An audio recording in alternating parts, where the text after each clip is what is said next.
if you're extraordinarily interested in fiction like I am, one of the concepts that relates to fiction that might interest you is the concept of archetypes. And archetypes is kind of a hard concept to get a handle on because there's not many resources telling you what the archetypes are. I mean, you can go to Wikipedia and Google archetypes, it'll give you a good list of some of the main ones that you see. But archetypes are much deeper than that, right? Because all they are is the patterns that you see repeated across stories. And so sometimes those patterns are extremely deep and you see them in every movie or every story to some degree. Sometimes they're smaller ones that you only see occasionally repeated.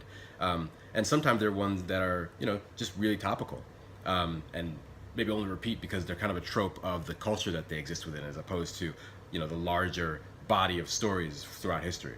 But they're all really interesting. And one of the coolest places that I like to go to actually explore that concept with more granularity than Wikipedia is tvtropes.com. So I found tvtropes.com, wow, I want to say maybe over 10 years ago. And it's one of those sites I just keep coming back to because it's so useful. So if you're watching a movie and you see something happen, like, somebody in a horror movie is going to go into a room and everybody's like, don't go in there. They have a page that says, don't go in there, because that's a trope, because movies tend to use that pattern over and over, especially horror movies.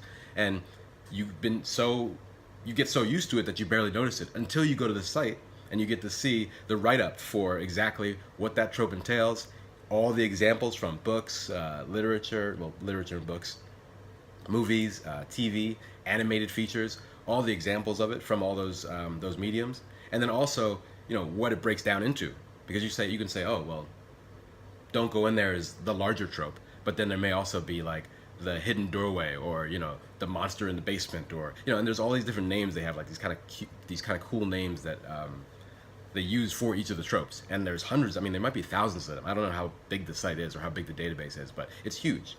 But it's interesting because all of those small tropes are pointing back towards archetypes.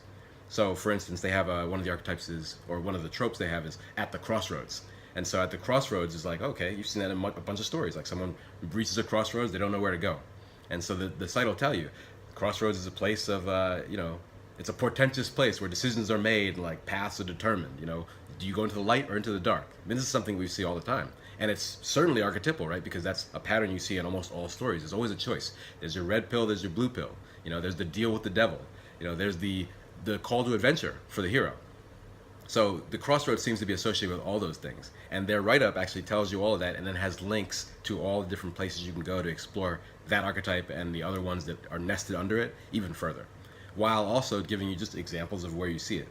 So for someone like me who's just fascinated with stories, who's been interested in this kind of stuff for a really long time, this site is just it's a rabbit hole that I can go down for hours, because just like Wikipedia, you can open up new tabs for every new trope that you see, and each one is more fascinating than the last.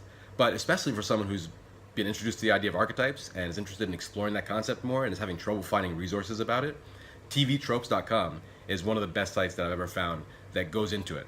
They don't really talk about archetypes that much, at least using that kind of language, but they certainly do explain what archetypes are and how they function in their explanation of what each pattern is. So Into the Crossroads, the first paragraph of it will be something that is basically a description of the exact archetype that it's describing. So again, if you're really interested in that kind of stuff, or you like to nerd out on stories and the structure of stories, that website is invaluable. Also, if you're looking for examples, someone tells you, if you tell someone, oh yeah, don't go in there, that happens in all movies, and then someone's like, oh yeah, really? What movie? Right? And you can't think of one, which you go blank, which happens to me all the time. It's super annoying. This website's a great place for you to go, where they'll just give you, 10 movies that have that exact trope in it, and any other trope that you're thinking of researching. So tvtropes.com, check it out. It's one of my favorite resources for exploring the archetypes, and it's also just a cool, fun place to hang out on the internet.